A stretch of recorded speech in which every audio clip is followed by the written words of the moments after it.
नाना शास्त्र, अनेक शास्त्रांचा जर निष्कर्ष काढायचा तर एकच आहे की प्रकृती नेहमीच अशाश्वत आहे. आता आपल्याला जेव्हा केव्हा ते सिक्रेट पुस्तकाचं बघायचं असेल ते झालंय माझं सगळं वाचून. हो वाचलंय हां, कारण ते मला दिलं होतं त्यांनी आणि तेव्हा मला आठवण झाली की सिक्रेट. हां, त्याच्या म्हणाले की आम्हाला ते काहीतरी आपण एकदा बोलूया त्याच्यावरती. तर काय त्यांच्या आणि आपल्या विचारसरणीत भेद आहे. तर इथे तेच आहे, आपण परब्रह्म शाश्वत म्हणतो, प्रकृतीला अशाश्वत म्हणतो. म्हणजे प्रकृती ही नेहमीच शाश्वत नाही हे वेदांत्यांचं मत आहे आणि इतरांचं मत प्रकृती शाश्वत आहे. म्हणजे शाश्वत अशा अर्थाने की ती सगळं करणारी आहे, ती प्रधान आहे, तिच्याचमुळे हे घडतं. म्हणजे एका अर्थाने ती कायम आहे असा त्याचा थोडासा अर्थ आहे. पण ते पुस्तक बघताना तर वेगळं बघू. माया तेची अशाश्वत ऐसा बोलीला निश्चितार्थ नाना शास्त्रा. वेदांत शास्त्रावरती आधारित असलेली सगळी शास्त्र प्रकृतीला प्रधान मानत नाही, प्रकृती अशाश्वत मानतात. आणि प्रकृती जे करते किंवा प्रकृतीच्या बाबतीमध्ये तिचं जे सामर्थ्य आहे असं वाटतं, ते सामर्थ्य वेदांत शास्त्राच्या मते परमेश्वराचंच आहे. त्याच्या सामर्थ्याचं ती शक्ती हे रूप आहे. म्हणजे मला आत्ता ते पुन्हा पुन्हा पुस्तक का आठवतं आहे, कारण त्यांनी त्या शक्ती प्रकरणातच ते अडकले. ते संबंध जो ग्रंथ आहे तो, तर त्याची फिलॉसॉफी बघूया आपण. कारण इथे एक आमच्या फर्ग्युसन कॉलेजचे फिजिक्सचे प्रोफेसर होते, आता मला वाटतं आहेत नाही मला माहिती, देवदत्त करमरकर का कानिटकर, बहुतेक कानिटकर. तर त्यांनी मला सांगितलं होतं की माझी फिलॉसॉफी आहे की मी ब्रह्म तुम्ही म्हणता ते मी मानत नाही, मी प्रकृतीच मानतो. म्हटलं आमच्या इकडे फिलॉसॉफी मानता येईल, हे आम्हाला काही अडचण नाही आहे तुम्ही जे मानता त्याला, कारण आमच्याकडे असे वेगवेगळे स्कूल्स आहेत. तर त्यामुळे अडचण ती नाही, पण त्याची मर्यादा काय आहे एवढंच आपण सांगतो. तर आत्ता त्यांनी इथे जे सांगितलं की ही प्रकृतीची मर्यादा आहे, पुरुषाची ती मर्यादा नाही. तर म्हणाले आता पुढे निरूपण देहबुद्धीचे लक्षण. चुका पाडीला तो मी कोण बोलिले असे. मी कोण हे जाणावे, मी पण त्यागुनी अनन्य व्हावे, मग समाधान ते स्वभावे अंगी बाणेल. मग ते म्हणतात की इथे आता मी पण जाणायचं म्हणजे सार शोधायचं. त्यात विशेष काही आता स्पष्टीकरण आहे असं काही नाही आहे, फक्त आपण शेवट इथे आलो की माझ्यातला मी जाणायचा आहे, त्याच्याकरता संबंध तत्त्वज्ञान आम्ही कसं जाणायचं आहे.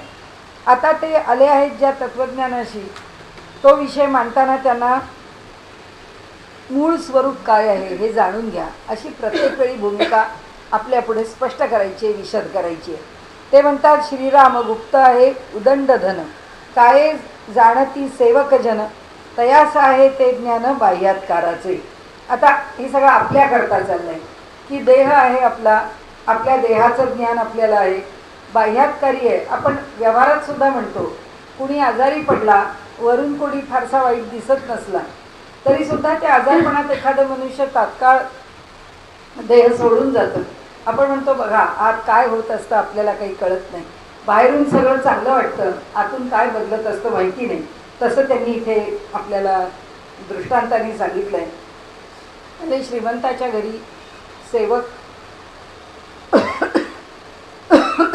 सेवक काम करत असतो, पण त्या सेवकाला श्रीमंताच्या घराचा जो नोक झोक आहे तो माहीत असतो की काय श्रीमंतीत सगळं घर आहे, कसं ठेवलं, काय नाही, चांदीची भांडी काय आहेत, अलंकार काय घालतात, वस्त्र कशी आहे, हे एवढं वरवरचं ते जाणतात. पण त्याच्या पलीकडे यांच्याकडे धन किती असेल कुठे माहिती आहे. त्या मित्तलच्या घरी किती आहे आणि आमच्या घरी किती आहे, घरं सगळ्यांची थोड्याफार फरकाने कमी जास्त असतील की ज्या एका पद्धतीच्या किंवा एका आर्थिक गटातल्या लोकांची, पण दिसली घरवरून सारखी तरी आत किती धन आहे त्याचा अंदाज येत नाही. त्याकरता आपल्याकडे पूर्वी असं म्हणत असत की कितीही श्रीमंत असला आणि बेताचा असला तरी पूर्वी लोकांची वरची राहणी सगळ्यांची सारखी असेल. कोणाच्याही घरी बैठका तशाच, कोणाच्याही घरी जेवणं तशीच, कोणाच्याही घरी कपडा लत्ता तेवढाच. फक्त श्रीमंतांची श्रीमंती लग्न कार्यात कळत असेल, सण समारंभात कळत असेल आणि मग तिथे फरक लक्षात येत असे की घरात किती आहे. कारण रोज काही त्याच्यामध्ये फरक नसे, सगळे लोक सारखे जेवत असत. आता जेवणाच्या पद्धती प्रत्येकाच्या बदलल्या आणि राहण्याच्या पद्धती बदलल्या, पुष्कळ बदललं. आपण त्याला स्टँडर्ड ऑफ लिव्हिंग म्हणून त्याला वरखाली फिरवत राहिलो पण म्हणजे बदलत राहिलं जीवनमान आपलं. त्यांनी इथे म्हटलं तसं नाही आहे, वरवर तर सगळं सारखंच दिसतं, त्या सेवकाला धन्याची श्रीमंती काही कळत नाही, तर तयासा आहे ते ज्ञान बाह्यात्काराचे, तो फक्त बाहेरचंच ज्ञान जाणू शकतो. गुप्त ठेविले उदंड अर्थ आणि प्रकट दिसती पदार्थ, शहाणे शोधिती स्वार्थ अंतरी असे. त्यांनी असं म्हटलंय की गुप्त पुष्कळ धन आहे, ते गुप्त धन आणि प्रकट असलेल्या गोष्टी या दोनमध्ये पुष्कळ अंतर आहे. पण शहाण्या लोकांना काय त्याच्यामध्ये मर्म आहे ते समजतं की काय असेल यांच्या घरामध्ये. म्हणजे घरात दिसायला जर प्रत्येक माणसाला एक बाळगी आणि एक नोकर आहे, असं जर एकेकाच्या घरामधलं वैभव असेल, तर राहणी जरी साधी असली तरी एवढ्या नोकरांवरून समजतं की या बाईंचे कपडे उचलायला नोकर आहे आणि त्या बाईला नुसती सांभाळायला एक मुलगी आहे. म्हणजे एका माणसाबरोबर 2 नोकर जे घरामध्ये आहेत, तर एवढ्यांना सांभाळण्याची ज्यांची ताकद आहे त्यांची श्रीमंती केवढी असेल. म्हणजे मला अजूनही आठवतं, आजही दांडेकरांकडे काही कमी आहे असं नाही, पण एकेकाळी दांडेकरांच्या घरची श्रीमंती एवढी होती की म्हणजे माझ्या सासूबाईंच्या काळात सुद्धा एकेका मुलीला सांभाळायला 2-2 नोकर असतच. म्हणजे माझ्या सासूबाईंना 2, त्यांच्या बहिणीला 2, त्यांच्या भावांना 2, म्हणजे या 4 मुलांकरता 8 नोकर, असे घरामध्ये मुळी 25-25 नोकरांची फलटण असेल. सकाळी चहा म्हटलं तर 50 नोकरांचा चहा असेल आणि घरात माणसं किती, 10-15 माणसं, आणि हा एवढा सगळा परगणा असेल. त्यामुळे ज्यावेळी सवाई गंधर्वांची नाटक कंपनी बुडली त्यावेळी भीमसेन जोशींच्या सकट सगळी मंडळी 6 महिने पालघरमध्ये होती. तर त्यांना सगळं सांभाळायचं काम पालघरच्या लोकांनी केलं. हो, पण पुढे काही राहिलं नाही. आणि आश्चर्य म्हणजे त्याचा उल्लेख कोणीही पुढे केला नाही. म्हणजे भीमसेन जोशींनी सुद्धा सवाई गंधर्वांच्याबद्दलची कृतज्ञता व्यक्त करताना की शेवटचा झगडा द्यावा लागला जो कंपनीला, याच्यामध्ये कंपनी तरावी याच्याकरता दांडेकर मंडळींनी एवढे प्रयत्न केले आणि सांभाळलं. असं काही कुठे आता कोणी म्हणण्याकरता केलं असं नाही, पण त्या घराचं वैभवच तसं होतं. या लोकांची जेवणं रोज व्हायची. म्हणजे मला अजून मी माझ्या डोळ्यांनी पाहिलेलं म्हणजे दांडेकरांचे दागिने, पूर्वी तर पेशवाई वगैरे काय असेल तो प्रश्नच नाही, पण दांडेकरांच्या घरी त्यांच्या घरच्या अंगठ्यासुद्धा सिमेंटच्या पोत्यामध्ये अर्ध पाऊण पोती बायकांच्या अंगठ्या होत्या पोत्यामध्ये. म्हणजे त्यांच्याकडे सुद्धा कारभाऱ्याला सांगून आज मला याच्याची अंगठी घालायची, त्या माझ्या हाताच्या अंगठ्या काढून द्या, असं त्यांच्या घरातलं सुद्धा वैभव पाहिलेलं आहे. आणि आजही त्यांच्या घरातली एक डबी फ्रान्सहून आणलेली, फ्रान्समध्ये बनवलेली असं म्हणतात, मला काही माहीत नाही, तिथल्या म्युझियममध्ये एक आहे आणि एक दांडेकरांकडे आहे. त्या डबीची त्यावेळची किंमत 7 लाख रुपये होती 100 वर्षात. एवढं वैभव होतं, एवढं वैभव. म्हणजे त्यांनी इथे जे म्हटलंय ना की गुप्त अर्थ उदंड आहे, खरंच उदंड आहे. म्हणजे आज सुद्धा आपण जे म्हणतो ना की परमेश्वराला त्याचं वैभव कुठे माहिती आहे केवढं आहे. आम्ही दांडेकरांना हेच म्हणतो, दांडेकरांना अजून पण माहिती नाही आहे त्यांच्या जमिनी किती आहेत. सगळ्या जमिनींची मोजदाद दांडेकरांची आजही नाही आहे. म्हणजे ठाणे जिल्ह्यातले पहिले श्रीमंत लोक. आणि सोनोपंत दांडेकरांचं वैशिष्ट्य असं की सोनोपंतांनी एकाही पहिला हात लावला नाही. त्यांच्या वाट्याची म्हणजे जी काही प्रॉपर्टी होती, नंबर 2चं घर होतं, नंबर 1चं घर हे आमचं पालघरचं म्हणजे माझ्या सासूबाईंचं घर, आणि नंबर 2चं घर दांडेकरांचं म्हणजे सोनूमामांचं घर. पण त्यांनी आपल्या प्रॉपर्टीतला एक पैही घेतला नाही. आणि इथे राहायचे ते कुठे रामकृष्ण मठामध्ये राहा, तिथे त्यांच्या आत्याबाईंकडे तर लहानपण गेलं. पण काही नाही, नुसती 2 डोक्याला बांधायचे रुमाल, 2 उपरणी आणि 2 धोतर, बाकी कधी काही नाही. सांगायचा हेतू असा की श्रीमंती किती असते हे आपल्याला सुद्धा जवळून बघून सुद्धा कळत नाही, तर इतरांना काय कळेल, म्हणजे त्या बिचाऱ्या नोकराला काय समजेल. त्यामुळे प्रकट पदार्थावरून हा अंदाज येत नाही, पण शहाणा मनुष्य तर्क करू शकतो. म्हणजे आज जेव्हा आपण ते सगळं पाहतो तेव्हा आपल्या लक्षात येतं की कुणाकडे काय असू शकेल. आता आपण तर पद्मनाभ मंदिर पाहून सगळे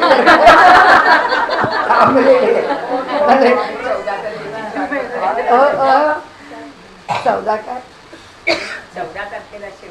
हो, पण आता सुप्रीम कोर्टाने आणि वास्तविक पाहता ही अशी जाहीर करण्याचा अधिकार कोणाला. आधी ती संपत्ती काढली कशी त्याचा अधिकार कोणाला आणि संपत्ती जाहीर कशी करते. समजा आपल्याकडे इन्कम टॅक्सची धाड आली कोणाच्या घरी असं समजा, तर त्याचा इन्कम टॅक्सची धाड आली म्हणून त्याच्या घरातली संपत्ती काही कोणी जाहीर करायला जात नाही. तसं या मंदिराची संपत्ती जर तुम्ही चेक करायला गेलात तर ती लोकांना प्रकट करणं बरोबरच नाही. म्हणून सुप्रीम कोर्टाला मध्ये पडावं लागलं ना. त्यांनी सांगितलं आता 6वी खोली तुम्ही उघडाल तर त्या दालनाचं तुम्हाला आता उघडता येणार आणि प्रायव्हेट आहे. आणि त्याच्या पुढे स्टार माझा वगैरे जे सगळे चॅनेल्स आहेत ना त्यांना तर सगळंच माहिती आहे की या खोलीतला रस्ता समुद्राकडे जातो, राजवाड्याकडे जातो, त्या खोलीतला रस्ता भुयाराकडे. अरे म्हणजे राजाला स्व माहित नाही, यांना माहिती आहेत रस्ते समुद्रातून कुठे. सगळं धन्य आहे का. कैसे दृश्य आहे माहिती. हो मीडिया भयंकर आहे हो. आता हे विठोबाच्या मंदिराचं सुद्धा किती काढलंय त्यांनी. बरं ही काय आजची संपत्ती आहे का. म्हणजे आता त्याच संदर्भात सांगायची आपल्याला दाखवता हो. आणि दरवर्षी नवरात्रामध्ये घालतातच लोक येतात. चैत्रामध्ये त्यांची चंदनाची उटी लावतात. महिनाभर तिथे देवीला उटी असते आणि सगळे दागिने असतात आणि अंगावरचे पोशाख बदलतात. आणि हे दागिने तिचे पुन्हा चैत्रात आणि नवरात्रात असे 2 वेळा घातलेच जातात. विठोबाचं सुद्धा ते सोन्याचं वस्त्र विस्त्र सगळं वापरलं. म्हणजे आता याची एवढी जाहिरात करायची काही गरजच नाही. म्हणजे हे सगळं कशा करता आहे तेच आपल्याला कळत. विषय हो अगदी सवंगत आहे. हां तरी बाणा उत्पादनाने उत्तर चांगलं दिलं त्यांना. बाणांनीच उत्तर दिलं त्याला जे आहे ते. आणि वाचलं ना महाराष्ट्र टाइम्समध्ये विठ्ठल कोण वाचलं ना. नाही वाचलं. विठ्ठल म्हणजे देवच नाही आहे. हां त्यावेळी महाभारताच्या काळामध्ये कृष्णाच्या वेळी पौंड्रक वंशामध्ये असलेला एक राजा त्याचा वध कृष्णाने केला आणि आता त्या पौंड्रकाचा वध झाला. पण पौंड्रकांचं जे घराणं आहे जे वंशावळ आहे त्या वंशामध्ये किंवा त्या कुलामध्ये अत्यंत कर्तबगार आणि मूळ पुरुष असा एक विठ्ठल नावाचा कोणी कर्तबगार होऊन गेला. आणि इथे पुन्हा तो रंग पुन्हा संभाजी ब्रिगेडचाच रंग आहे. तर त्याला त्यांनी असं म्हटलंय की ती सगळी पौंड्रक वंश जो आहे तो धनगर आणि इतर समाजाशी जोडलेला आहे. त्यामुळे तो ओबीसी बीसीकडे आहे. आणि म्हणून विठ्ठल जो आहे तो त्या समाजातला एक कर्तबगार पुरुष आहे आणि त्या पुरुषाचं त्यांनी उभं केलेलं हे देऊळ आहे. हां म्हणजे हा कोणी देव नाहीच आहे. म्हटलं बरोबर आहे. एक महाभारत खरं मानलं तर पुढं सगळं खरं माना. मी एक लेख लिहिला आहे पण आता विचारून तो लेख प्रसिद्ध करायचा कारण संभाजी ब्रिगेडची दाढ आपल्याच घरी आली. खूप पंचायती आपल्यावरती कारण तो लेख ऐकत नाही तो. आधी कोणीच छापत नाही पण कोणीच छापत नाही. आणि छापायला महाराष्ट्र टाइम्सचे म्हणून छापलं तर त्याची काय रिपरकेशन्स होतील आपल्याला सांगता येईल. म्हणजे लिहून ठेवला आहे मला महेश आठवले. महेश पण म्हणाला तू लिहून ठेवलेला आहे तुझा लेख आपण वाचू आणि पाठवायचा का नाही याचा विचार करून पाठवू. म्हणजे त्याचं काय करायचं. अरे काय वाटेल ते लिहितात. हो काही लिहावं. खरं खोटं करायला पाहिजे पण ना ह्या लोकांनी एक संरक्षण घेतलंय आणि आपल्याला सगळ्यांना उघड्यावर टाकलंय. आपल्याला काहीच संरक्षण नाही. नाही ना नाही ना आपण काही करू शकत नाही.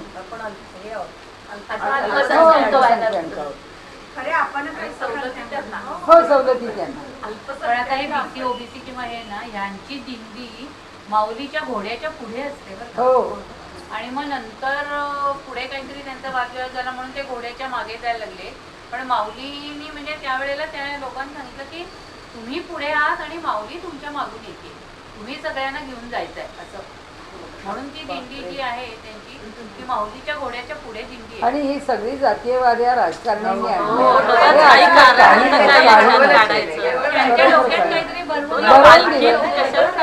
बोलतात. आणि आता काय झालंय ख्रिश्चॅनिटी आणि मुस्लिम या दोघांनी पैसे द्यायचे या लोकांना विकत घ्यायचं आणि हे हेतुपुरस्सर तुम्ही भेद सुरू करा. त्यामुळे तैसे दृश्य हे माईक पाहता असती सकळ लोक बरी जया असं ठाऊका विवेक ते तदंतर जाणती. म्हणाले हे सगळं जे दृश्य आहे आता आपण म्हणतोय तसं हे सगळं माईकच आहे. त्या विठ्ठलाबद्दल काही लिहावं. कारण मी त्याच्यात एकच म्हटलंय की तुम्हाला महाभारतातला कृष्ण जर मान्य असेल आणि पौंड्रक वंश जर मान्य असेल इतिहास म्हणून मान्य करा. पहिलं स्टेटमेंट करा की महाभारत आहे हा इतिहास आहे. महाभारत ही आज सगळ्यांनी कल्पना करून त्याला फेकून दिला. रामायणाला कल्पना म्हणून मग आता मान्य करा. महाभारत मान्य करा. कृष्ण झाला मान्य करा. पौंड्रक झाला मान्य करता तर मग कृष्ण झाला मान्य केलाच पाहिजे. मग कृष्ण झाला मान्य केला म्हणजे तुम्हाला महाभारत मान्य केलंच पाहिजे. एक मान्य करा. ते नसेल मान्य करायचं आणि विठ्ठलाची परंपरा वारकरी म्हणून मान्य करायची असेल तर संतांना मान्य करा. म्हणजे ज्ञानेश्वर ब्राह्मण आहेत पण तुकाराम तर वाणी आहेत. नंतर आमच्या बाकीच्या सगळ्या जातीमध्ये संत अगदी सगळ्या म्हणजे बहिणाबाई बहिणाबाईंनी म्हटलं संत कृपा झाली इमारत फळा आली. पण इकडे सुद्धा विठू माझा लेकूरवाळा आहेच आहे. म्हणजे जनाबाईंनी पण म्हटलेलं आहे. म्हणजे तुम्ही मग सगळे संत परंपरा तरी मान्य करा. मग नामदेवांनी त्या पायरीशीच आपलं ठाण मांडलंय. मग नामदेव कोण आहेत? ओबीसीच आहेत. मग नामदेव ओबीसीच आहेत. मग विठ्ठलाला काय मानणार आहात तुम्ही? ते नामदेव जर विठ्ठल हा परमात्मा आहे म्हणतात तर तुम्ही कोण पौंड्रक करणार त्याला? म्हणजे मग नामदेवांना खोटा म्हणा.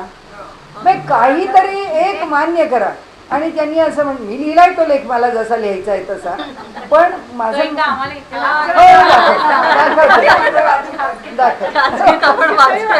तेवढेच आपण शूर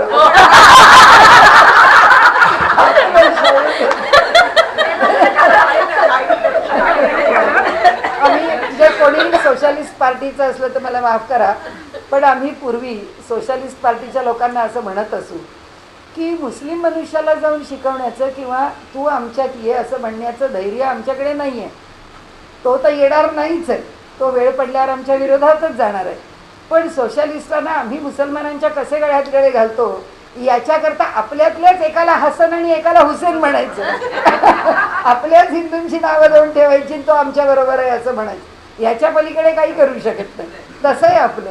आपण बाहेर जाऊन काही करू शकत नाही. आपल्याच लोकांच्या मध्ये आरडाओरडा करतो की जिथे काही गरज नाही आहे. तैसे दृश्य हे माईका पाहत असती सकळ लोक परी जयास ठाऊका विवेक ते तदंतर जाणती. म्हणाले हे वरवरचं जे आहे ते कुठे खोटं आहे, किती खोटं आहे, कसं खोटं आहे हे शहाणे लोक जाणतात आणि त्याच्या अंतरंगामध्ये त्याच्या मागचा हेतू काय आहे हे समजून घेतात. द्रव्य ठेवूनही जळ सोडिले लोक म्हणती सरोवर भरले तयाचे अभ्यंतर कळले समर्थ जनासी. म्हणाले एखाद्या माणसाला आपलं सोनं आता इथे काय पुन्हा तोच विषय आहे. या पद्मनाभ मंदिराच्या मध्ये सगळं कुणी का कशाकरता ठेवलं आहे माहिती नाही. पण एक गोष्ट नक्की आहे की त्यावेळी भारतामध्ये विपुल सोनं होतं. सोन्याची किमया त्याची विद्या होती. त्यामुळे आपल्याला माहीत असेल तर आत्ताचं जे मक्का मदिना आहे ते मूळचं शंकराचं देऊळ आहे. तर आमच्याकडच्या लोकांनी अगदी मागे लागून तो विषय धसाला लावून तो सिद्ध केला आहे. आमच्या पुन्हा ओकांनी ते एवढं पुस्तक लिहिलं आहे त्याच्यावरती. तर ते जे मंदिर आहे त्या मंदिरामध्ये पूर्वीसुद्धा रोज म्हणजे 1 किलो 600 ग्रॅम सोनं रोज तिथे येत असे. म्हणजे रोज निर्माण होत असे. ज्ञानेश्वरीमध्ये असं म्हणतात ज्ञानेश्वर महाराजांनी सोन्याची किमया लिहून ठेवलेली आहे. आपल्याला कुठे कळत नाही. कोणत्या ओव्यांमध्ये ते लिहिलेलं आहे आपल्याला माहीत नाही. पण ज्ञानेश्वर महाराजांनी अशा अनेक किमया लिहि त्याच्यात सुद्धा असतील. कारण समर्थ काय होतं की सज्जनतेने व्यवहार करून समर्थ राहायचं याच्याकरता तुम्हाला म्हणजे ज्याला सेल्फ सफिशियंट म्हणतो तसे आपण आपले पूर्ण स्वावलंबीच असावं लागतं आणि आपण तसे धनाढ्यच असावं लागतं. त्याच्याशिवाय ती संपन्नता असल्याशिवाय आपण आपल्या ठिकाणी उभेच राहू शकत नाही. नाही तर लाचार व्हायलाच पाहिजे ना. लाचारीशिवाय आम्हाला पर्याय नाही. आणि त्यामुळे देवतांच्या आश्रयाने हे सगळं राहत असे. त्याची पुष्कळ इतिहास आहे. आता काय आपण त्यात पडायला नको. पण त्यामुळे म्हणून सगळेजण द्रव्य साठवत असत. द्रव्य साठवण्याचे प्रकार वेगळे होते. म्हणून त्यांनी म्हटलं की द्रव्य ठेवलेलं आहे जपून पण ते द्रव्य असं वाटू नये म्हणून त्याचा तलाव केला आणि त्या तलावाचं पाणी सोडलं असं वाटतं हा तलाव आहे. लोक त्या तलावामध्ये जातात, हिंडतात, काय त्या सरोवराचा आनंद, नौका विहाराचा आनंद घेतात. पण म्हणाले जे समर्थ लोक आहेत ते बरोबर जाणतात इथे धन आहे.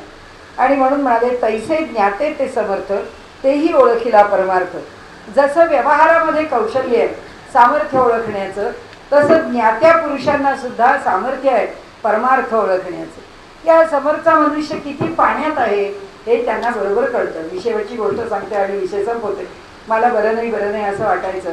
मी विष्णू सहस्त्रनाम घरात बसून स्वयंपाक करताना जाता येता म्हणत असे पण पुढे इतकी थकावट यायला लागली मला की त्या थकावटीमध्ये मला नको वाटायचं काही करायला. तर मी म्हणायची निदान एकदा तरी विष्णू सहस्रनामाचा पाठ करूया. तर मी रात्री झोपताना अंथरुणावर पडायची आणि पडल्या पडल्या पाठ करायची.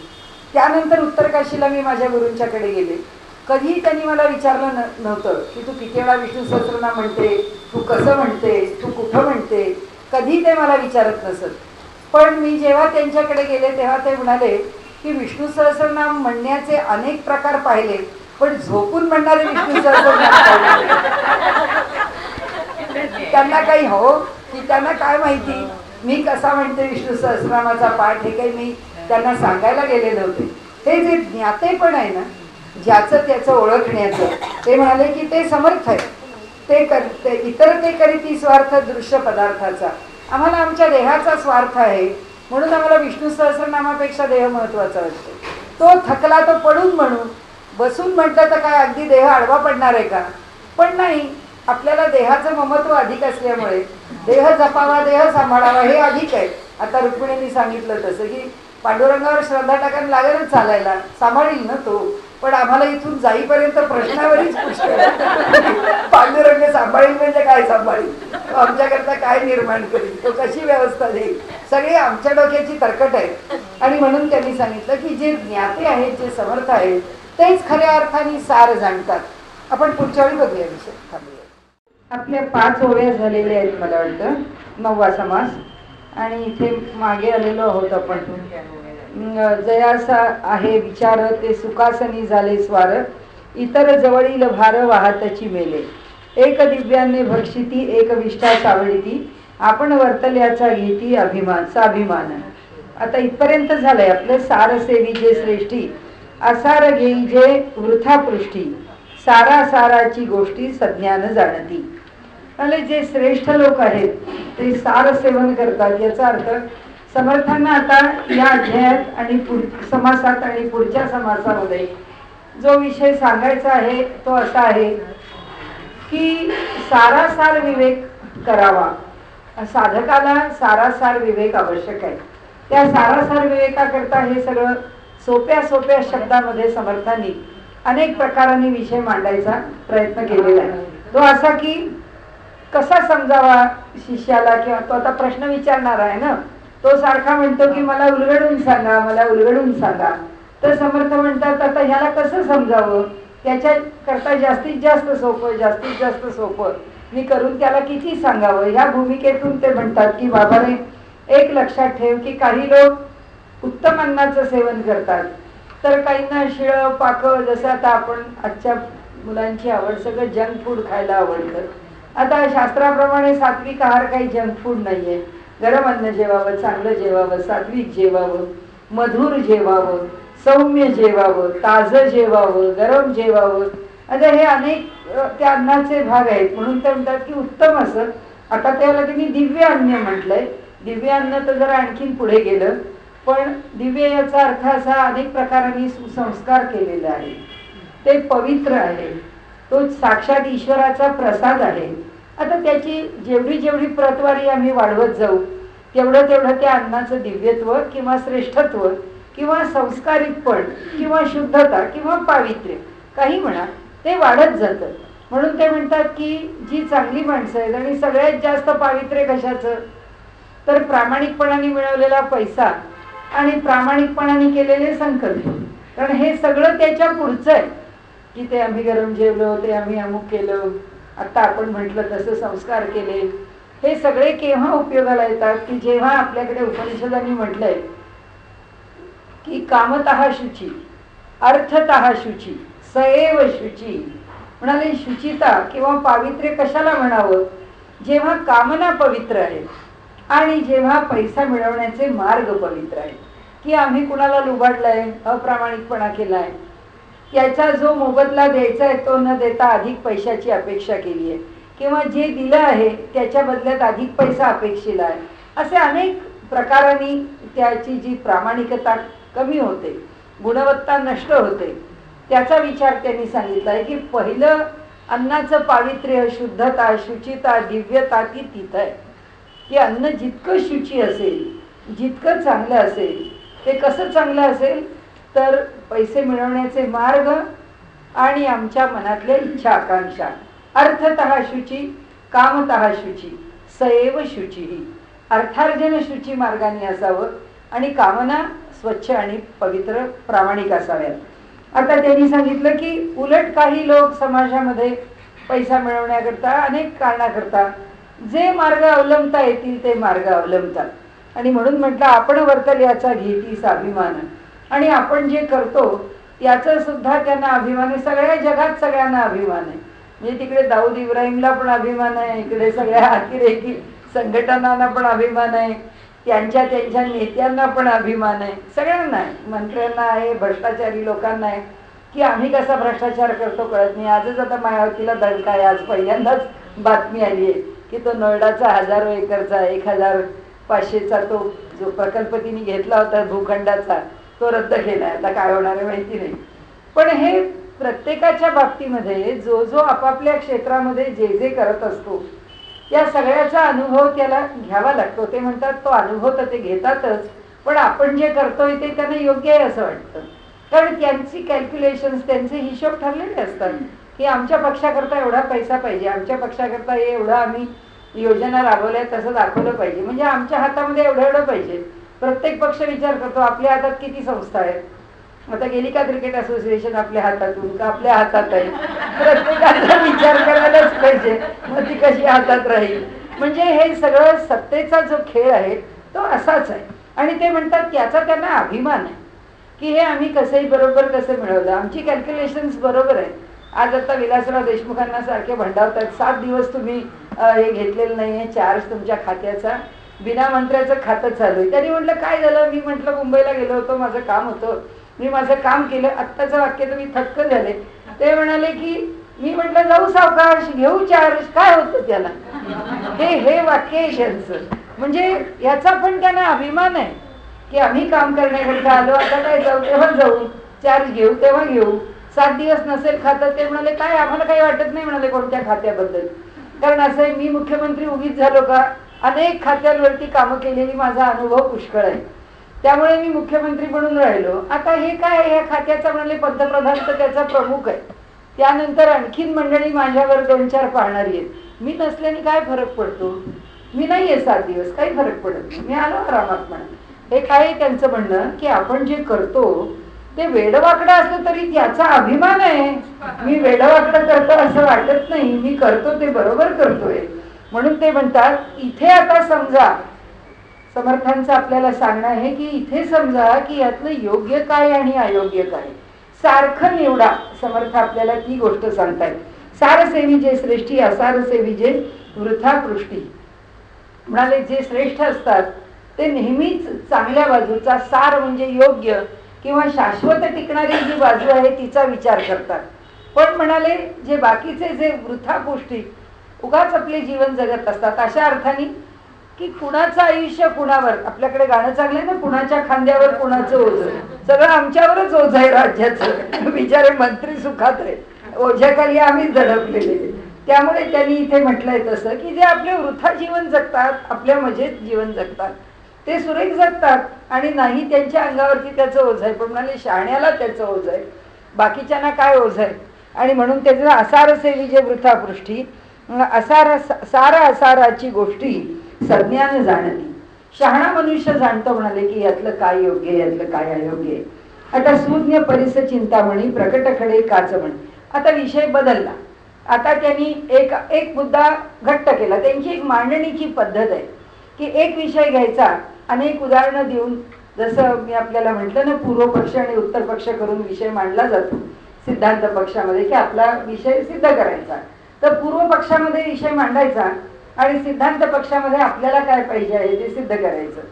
तर ते सिद्ध करताना सुद्धा एक पहिल्यांदाचं जे विधान करतात ते थोडा दुवाच असतो किंवा मुद्दाच असतो, पण तो थोडा त्यातल्या त्यात कमकुवत असतो. त्याच्यापेक्षा बलवान दुसरा, त्याच्यापेक्षा बलवान तिसरा, त्याच्यापेक्षा बलवान चौथा, अशी त्यांची मांडणीची पद्धत आहे. आता त्यांच्यामध्ये ते मुद्दे एका ठिकाणी मांडून झाले, ते 4 मुद्दे आले. आता त्यांना आपल्याला दुसरं सांगायचं आहे.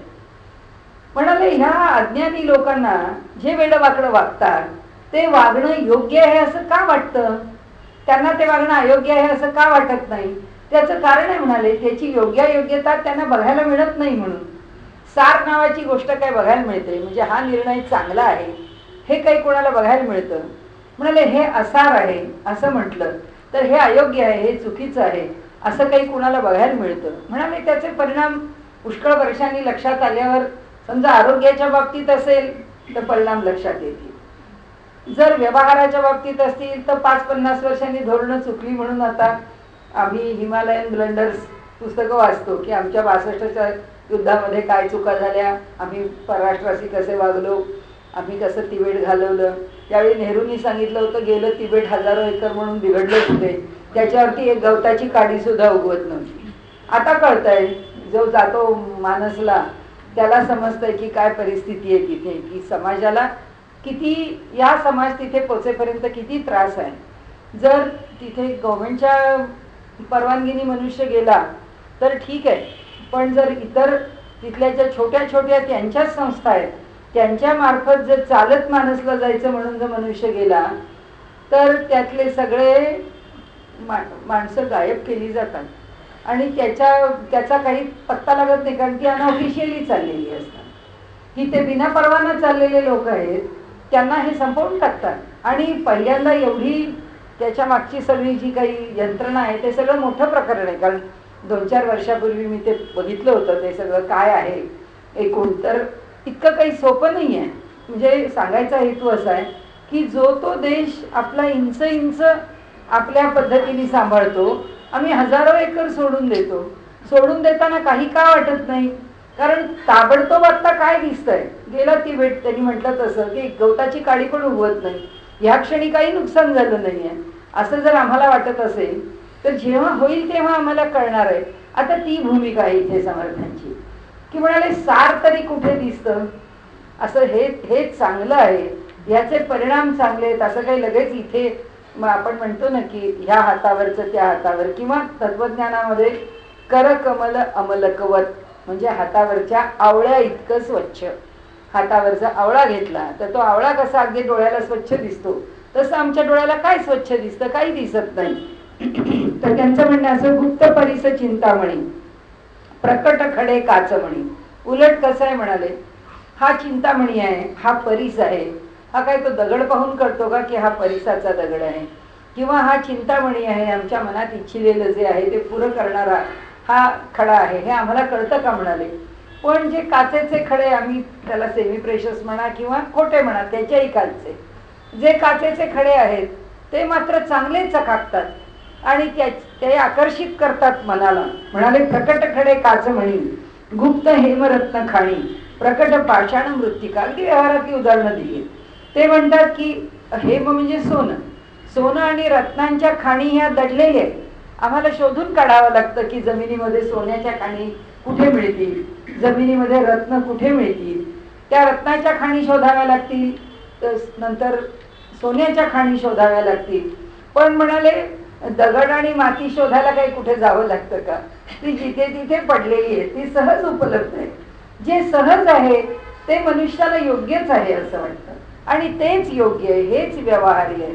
आणि त्याचं मनुष्य तत्वज्ञान बनवतो. तो काय बनवतो, त्याचं तत्वज्ञान तो असं बनवतो की बघा व्यवहारामध्ये असंच असतं, तुम्ही ही सगळी तत्वज्ञानाची आणि मोठी आदर्शवादाची गोष्ट बोलतो. असा कोण माणूस आहे की जो आदर्शवादाने जीवन जगतो?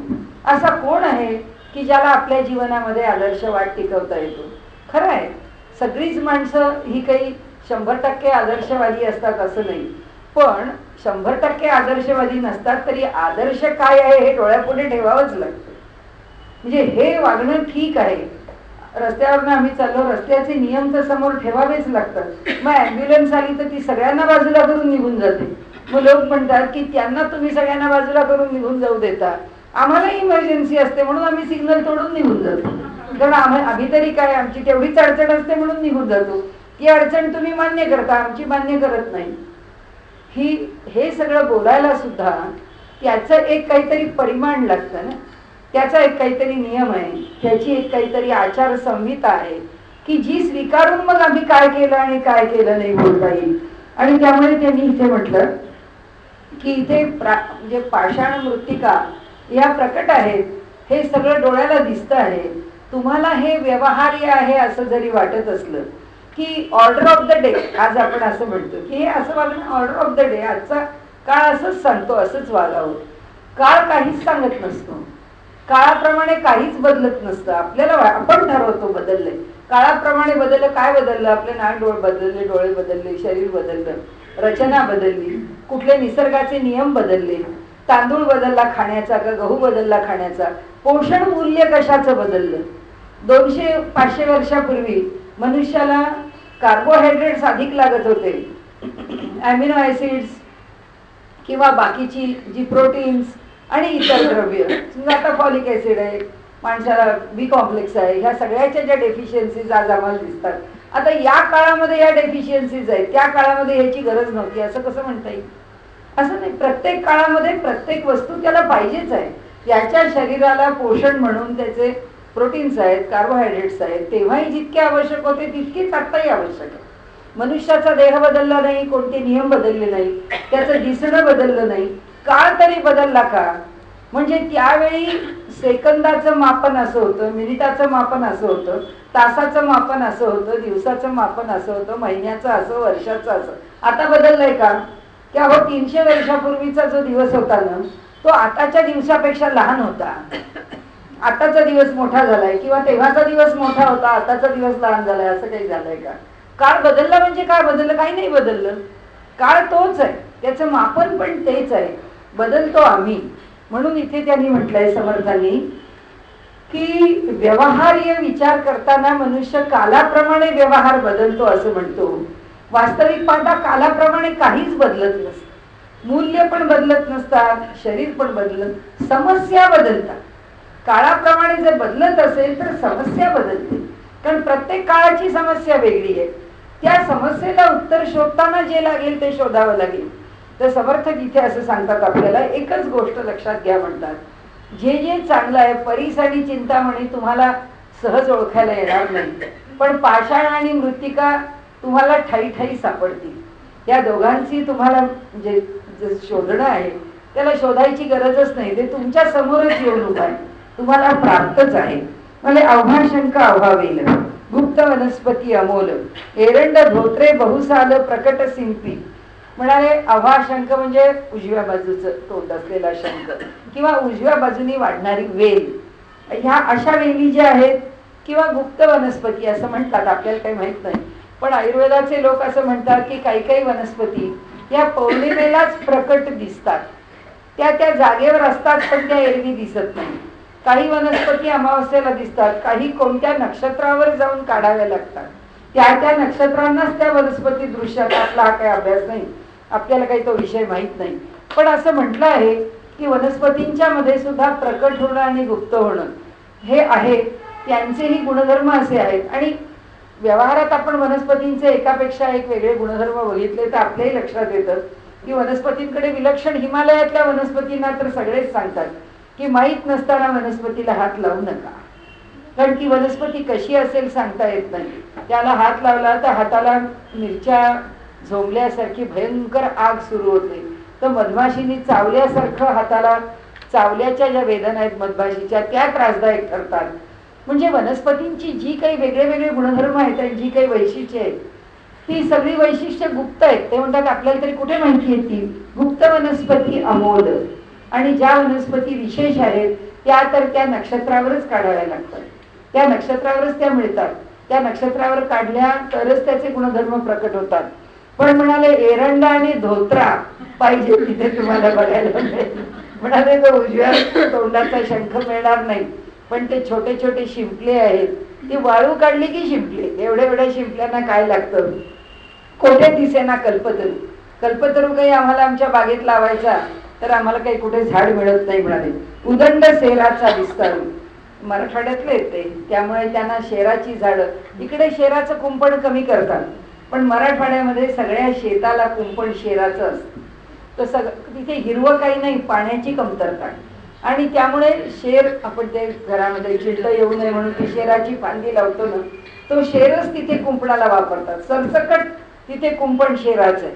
आणि म्हणून म्हणतात शेर उदंड आहे, पाहता नाही मळिया गरू, बोरी बाभळा उदंडी. म्हणाले मलियागरू म्हणजे चंदन. चंदनाची झाडं काही आपल्याला जिथे तिथे दिसत नाही, पण म्हणाले बोरी आणि बाभळी त्याला काही तोटा नाही. त्यातल्या त्यात तर म्हणाले साधी बाभूळ म्हणजे कडू बाभूळ म्हणतात तिकडे, त्याला ती साधी बाभूळ काटेरी बाभूळ, तिला तर काही त्यातल्या त्यात कमी काटेरी किंवा तिला गोडी बाभूळ म्हणतात. त्याचं लाकूडही चांगलं असतं आणि त्याला काटाही कमी असतो. तो सुद्धा म्हणजे त्या बाभळीतली ती चांगली जात सुद्धा तितकी मिळत नाही जितकी काटे बाभूळ मिळते. म्हणून त्यांनी सांगितलं की बोरी बाभळा उदंडी, याला काही उदंड आहेत म्हणाले पसरलेल्या.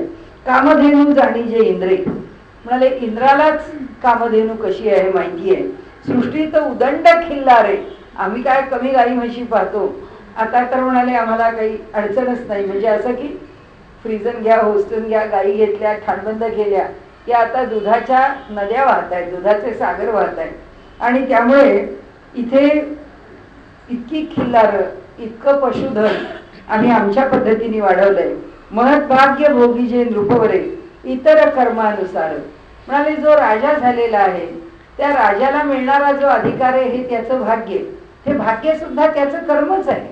त्या कर्मानीच ते भाग्य मिळालंय. कारण भाग्य शब्दामध्येच कर्म हा शब्द अंतर्भूतच आहे. कारण भाग्य कशातून निर्माण झालं? कर्मातूनच निर्माण झालं. त्यामुळे तो भाग्यशील आहे, त्याचं भाग्य राजाचं, म्हणून त्याला ते राज्य उपभोगायला मिळालं. आणि म्हणाले दुसरं की जो सामान्य मनुष्य आहे तो आपल्या कर्माप्रमाणे सुख मिळवतो, आपल्या कर्माप्रमाणे दुःख मिळवतो, आणि आपल्या कर्माप्रमाणे सुखदुःखाचा भोगवाटा त्याला भोगावा लागतो. आता नाना व्यापार करीती जन अवघेची म्हणतीस कांचन, परंतु कुबेराचे महिमान कोणासीच नाहीये.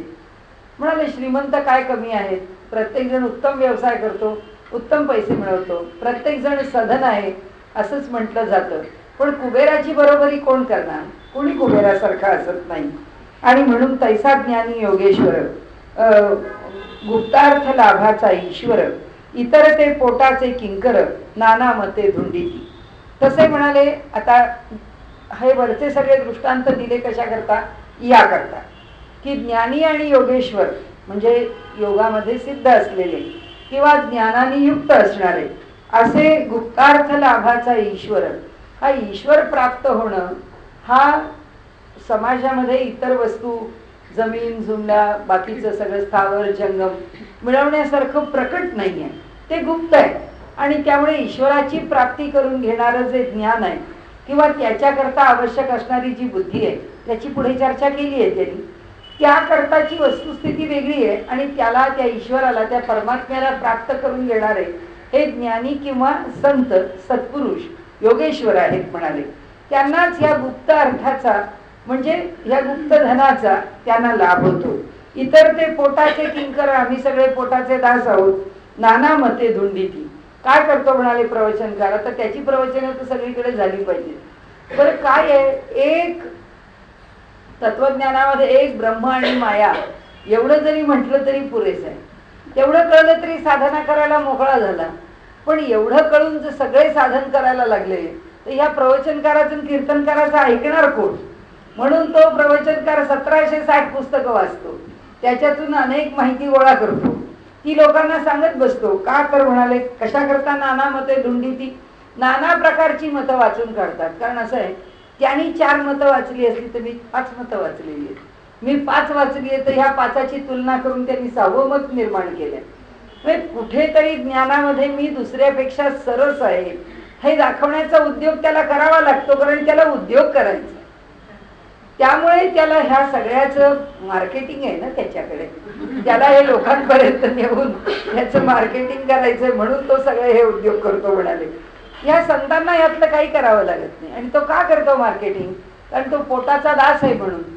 त्या अकबर आणि बिरबल या सगळ्या कथा आहेत ना, त्या कथांच्या मध्ये असंच एका मोठ्या विद्वानाला सांगितलं होतं की अकबराने मला काही विषय समजावून सांग. तर तो त्या राजाकडे म्हणजे अकबराकडे त्याला पाहिजे ते तत्वज्ञान समजावून द्यायला जात असे.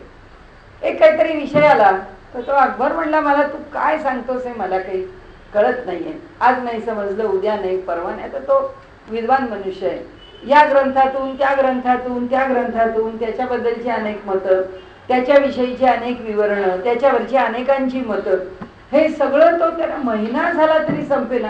हा म्हणाला आता मी किती महिने रोज नवीन त्या विषयावर काहीतरी मिळवून आणू आणि या माणसाचं समाधान करू, ह्याचं तर काही समाधान होत नाहीये. तर घरी येऊन चिंताक्रांत बसला. म्हणाला एक दिवस असा येणार आहे की मला शेवटी तो अकबर काहीतरी फाशीची शिक्षा देईल, नाहीतर काहीतरी माझ्यावरती आता गंडांतर येणार, एवढी गोष्ट खरी आहे. आणि तो सचिंत झाला, हे कोणत्या दिवशी येणार आहे आणि हे कसं संपणार आहे. घरी आल्यानंतर त्याची लहान मुलगी होती, तर ती म्हणाली बाबा काय झालं तुम्हाला. तर म्हणाले मला, मी त्यांना समजावून सांगत होतो, गीतेचा श्लोक आहे म्हणाले की अनन्यश्चिंतयन्तो माम, त्या श्लोकावरती निरूपण चालू आहे.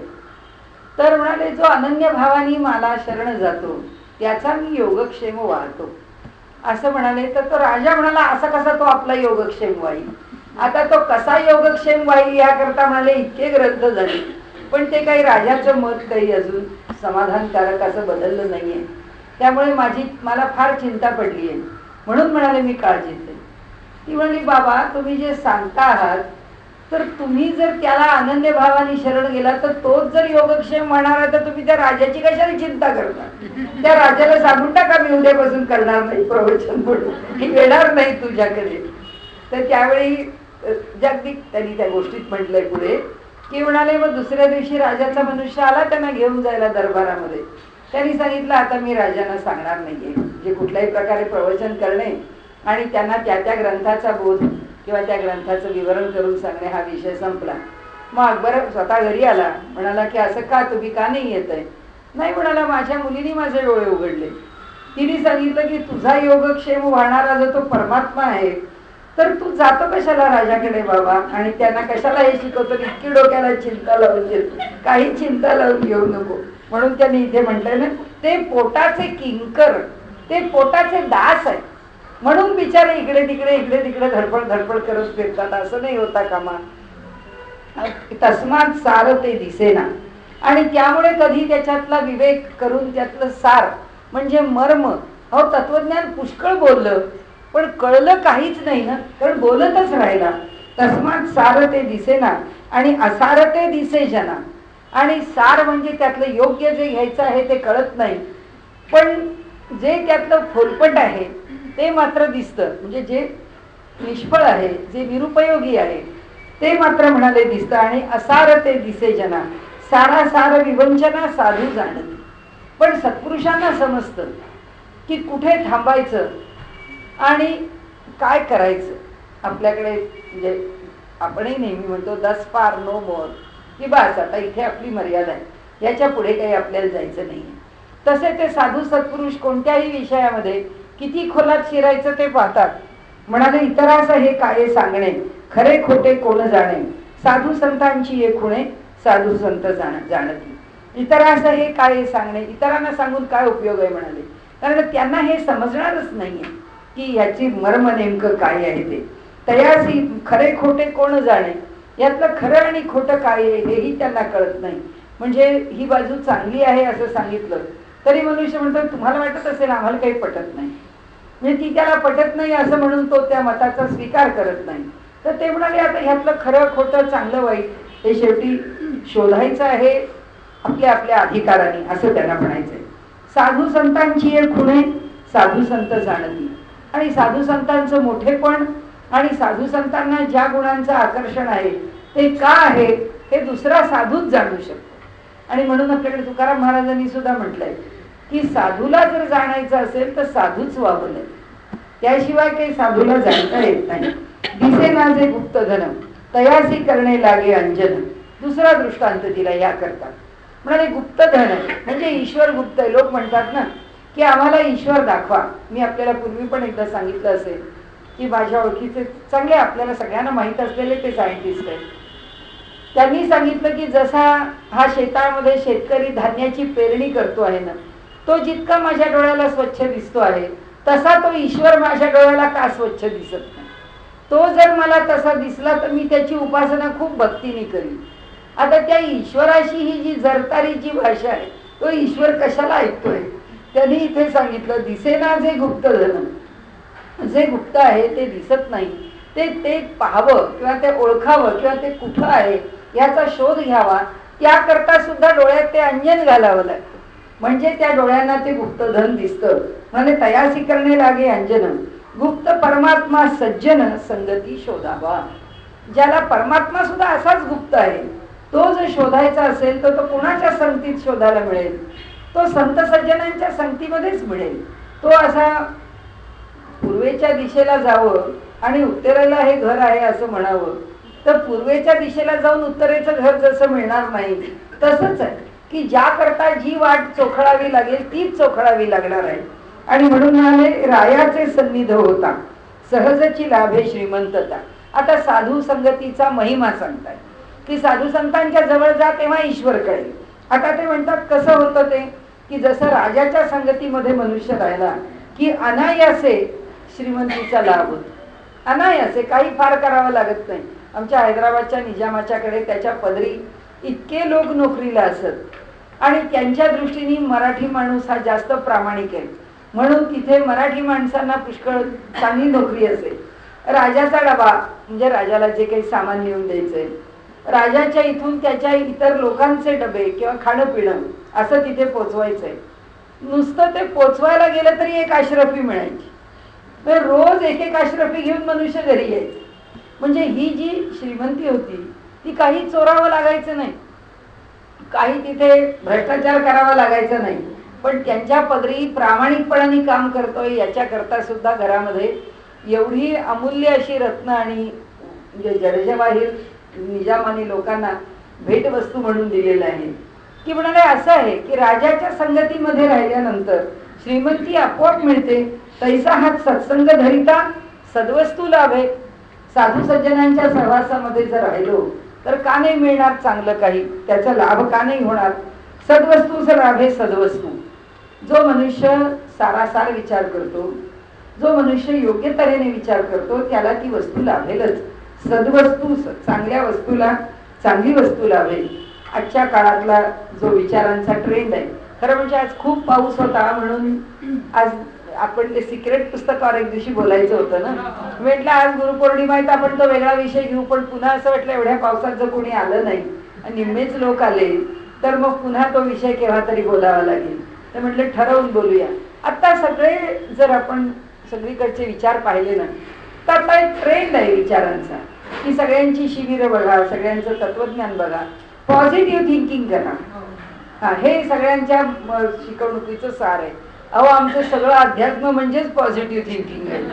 पण असं आहे ना की तो काय त्याचं नाव राजीव खेडा नाही, तो खेडा, तो पर्सनॅलिटी डेव्हलपमेंट, हा शिवखेडा, हा, तर त्याचं जे पॉप्युलर पुस्तक आहे ना, तर तो सगळं आपलं जेव्हा त्याची म्हणजे त्याच्या कोर्सला जाण्याची काय जी फी असेल, मी ज्यावेळी माझी भाची गेली होती त्यावेळेची, आता 10 वर्ष झाली असतील त्याला, त्यावेळेची त्यांची फी काहीतरी 28,000 वगैरे होती.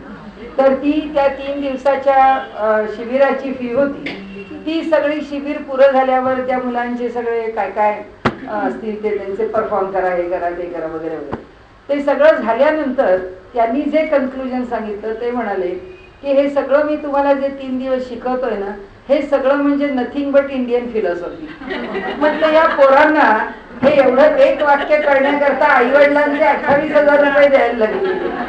तर घरात सांगितलेलं कुणाला पटत नाही ना, त्यामुळे तिथे जाऊन 28,000 द्या. तेव्हा फक्त वाक्य कळलंय, फिलॉसॉफी कळली आहे की नाही तो अजून कुठला. तर त्यामुळे सांगायचं असं की ते म्हणाले संतांच्या सहवासामध्ये हा लाभ होतोच होतो. इथे आपण सद्वस्तूचा लाभ आहे. सद्वस्तू आज जी पॉप्युलर टर्म आहे ना, थिंक पॉझिटिव्ह, डू पॉझिटिव्ह, त्याचं कारणच आहे की ही पॉझिटिव्हिटीच मनुष्याला आयुष्यात उभी करते. आणि म्हणून त्यांनी म्हटलंय की हा सद्वस्तूच्या जवळ जातोय ना, याला सद्वस्तूच लाभणार आहे. म्हणाले काय झाले शब्द, अव्यावेस्तास अव्यावेस्तू. म्हणाले जो अव्यावेस्त अव्यवस्थित, त्या अव्यावेस्तास अव्यावेस्तू पाहता प्रशस्ततास प्रशस्तू. पाहता प्रशस्तास, हा प्रशस्त, प्रशस्त म्हणजे ब्रॉड, ज्याला आपण विचारांच्या बाबतीमध्ये अधिक व्यापकता म्हणतो तसं. म्हणून प्रशस्तास प्रशस्तू विचार लाभे. आता सद्वस्तूस लाभे सद्वस्तू, अव्यावेस्तास अव्यावेस्तू, म्हणजे अस्ताव्यस्त मनुष्य आहे असं माझ्या गुरुंनी केलेलं हे वचन आहे. अस्ताव्यस्त समस्त वस्तू मिळून देशस्थ हे निर्मिले.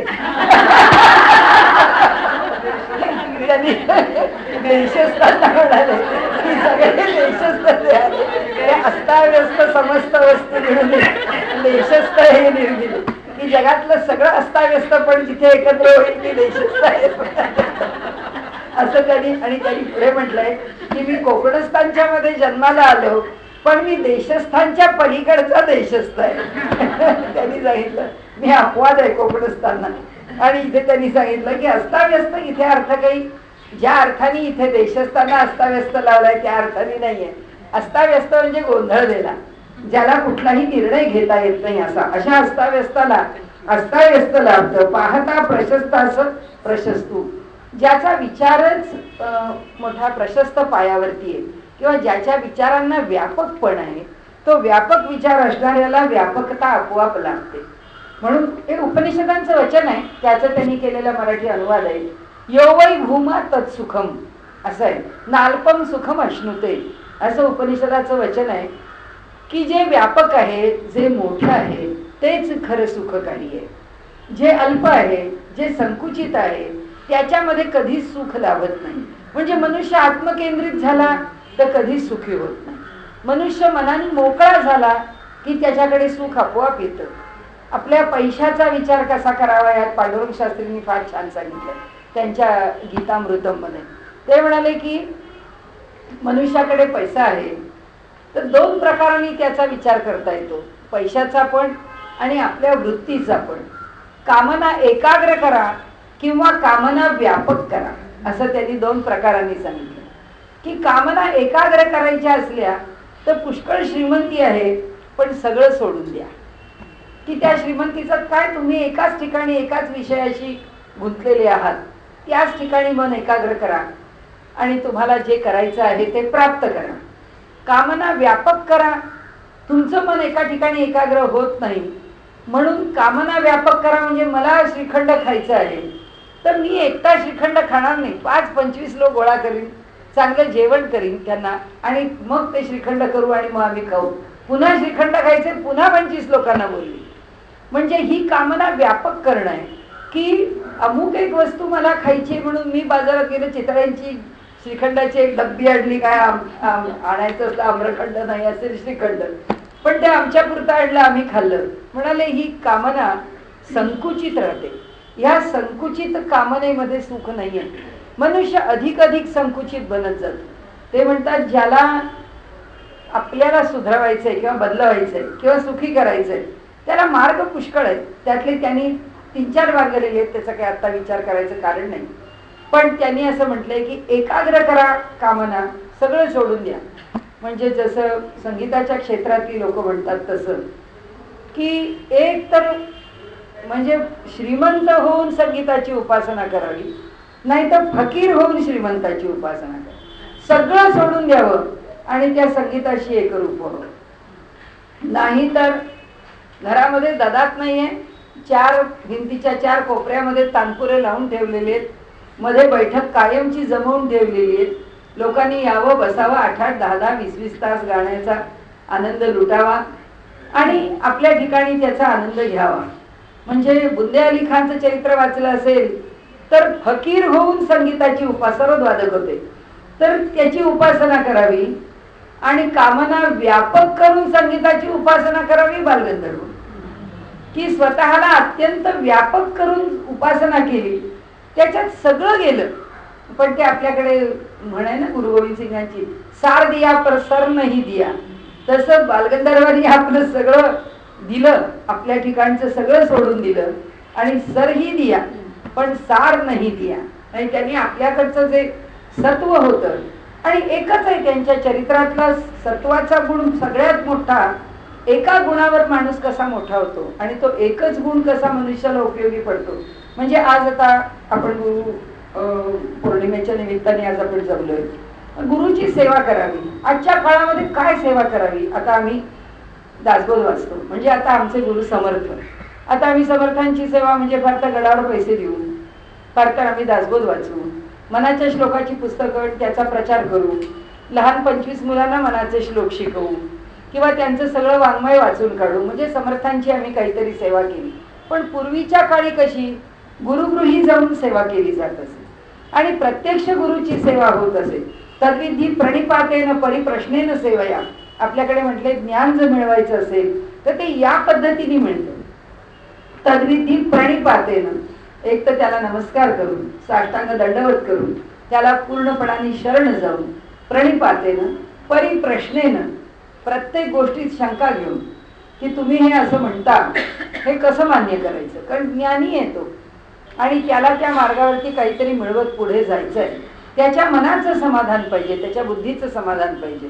म्हणून परिप्रश्नेन सेवया, सेवा करा. आता या सगळ्याचा गोळाबेरीज अर्थ एक आहे की गुरुच्या सहवासात या, अधिकाधिक राहा आणि त्या गुरुकडून ज्ञान मिळवा. आता ही गुरुकुल पद्धतीच संपली, त्यामुळे गुरूंच्याकडनं ज्ञान मिळवणं हे पुष्कळसं कमी झालं. मग काय करावं, तर त्याला पर्याय एकच आहे की आमच्या अंतःकरणात कृतज्ञता बुद्धी आम्ही जितकी वाढवत जाऊ ती त्या गुरूंच्याच बद्दल पाहिजे असं नाही.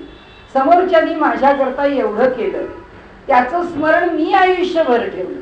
वास्तविक पाहता तो मनुष्य म्हणतो मी काहीच केलं नाही, तुम्ही इतक्या वेळा का म्हणता मी केलं मी केलं मी केलं. त्याचा लाभ होतो का नाही, त्याचा अहंकार सुखावतो का नाही, त्याचा अहंकार सुखावण्याकरता आपण म्हणतो का, मुळीच नाही. आपल्या मनाला दुसऱ्याचं ऋण माझ्यावरती आहे त्याचं चांगुलपण. कारण काय असतं, अमुक एका वेळी अमुक एक गोष्ट केली तर त्याचं जे ऋण आहे ना ते ऋण नंतर तुम्ही काही केलं तरी त्याची गरज नसते. म्हणजे कुणीतरी आजारी पडला, आता आम्ही याला गेलो होतो ना परवा नैनितालला, तो मनुष्य तिथे समोर चक्कर येऊन पडला. आमच्या रुक्मिणीताईंनी त्यांना भरा औषधं दे, त्याला उचल, त्याला हलव. आता त्या क्षणी त्या मुलाला जी किंवा त्या माणसाला काय वय होतं मला माहित नाही, त्यांना जी मदत केली ती त्याला त्याच वेळी पाहिजे होती.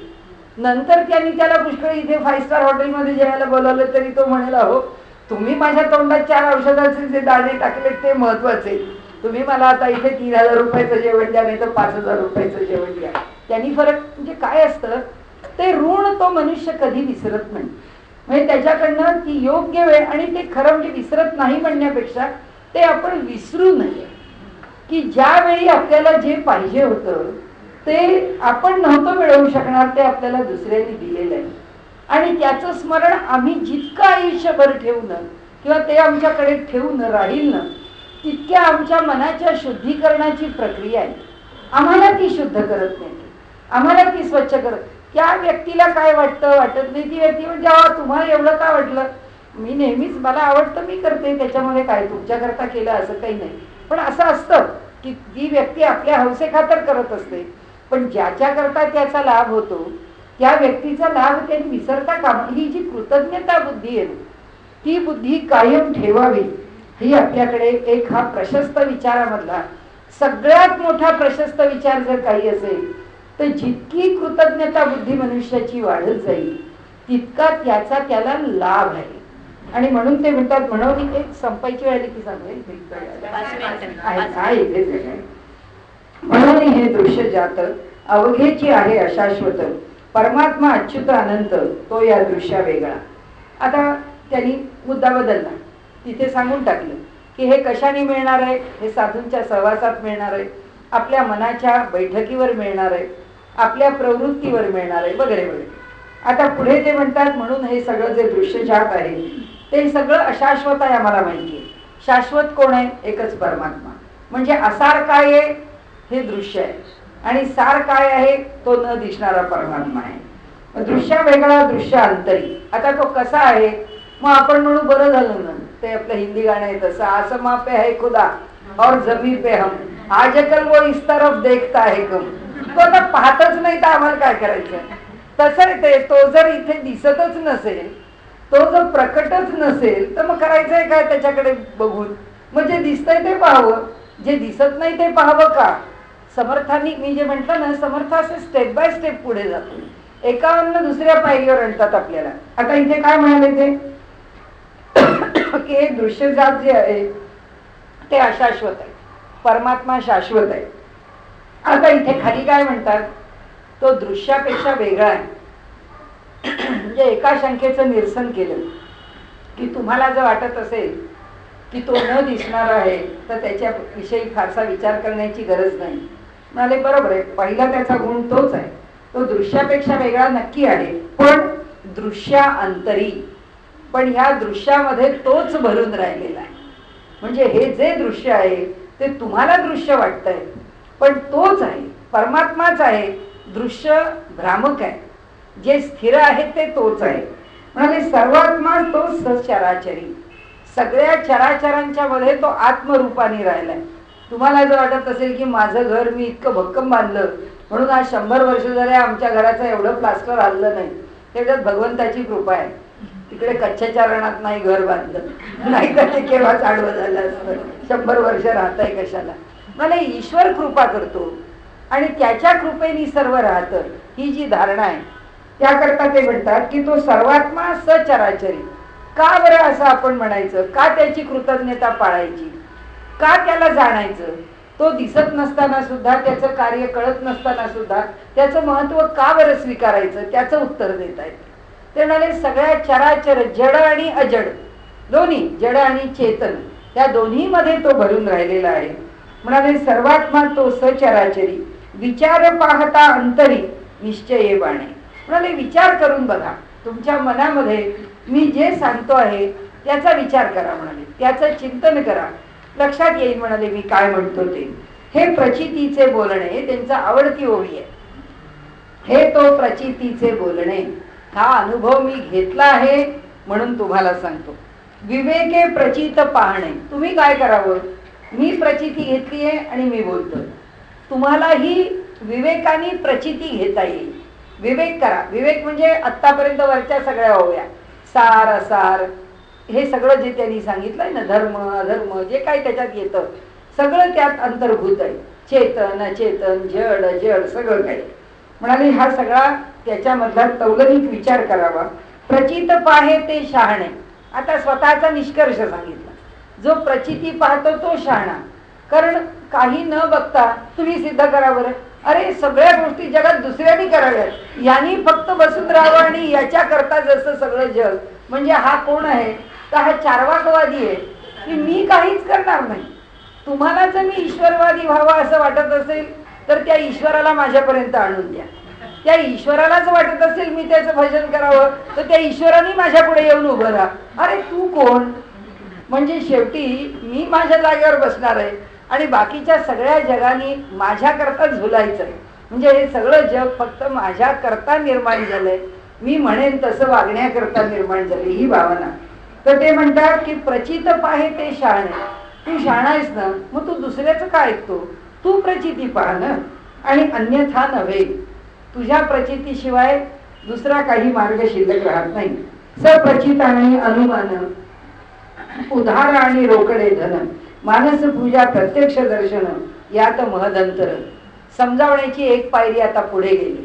आता अधिक कडक निक्षून आणि निर्धाराने सांगतायत आपल्याला काय, सप्रचित आणि अनुमान. अहो प्रचिती आपण घेणं आणि निष्कर्ष काढणं यात फरक आहे की नाही. लोक म्हणतात अहो आम्हाला ना कुठे प्रवास करायला आवडत नाही, टीव्हीवर जितकं चांगलं दिसतं ना तितकं तिथं जाऊन सुद्धा वाटत नाही, कष्ट करावे लागतात त्या गावाला जाऊन पाहायचं मिळत. आम्हाला मस्त टीव्हीवरती सगळं ट्रॅव्हलिंगचं सुख मिळतं, आम्ही एक एक चॅनल लावून पाहिलं की आम्हाला बघायला मिळतं. इथे समर्थ म्हणतात जाऊन पहा, नुसतं त्या टीव्हीवरचा अनुमान काय करता. उधार आणि रोकडे धन, आपल्या हातात पैसा आहे आणि कुणाकडून तरी उधार घेतलेला आहे.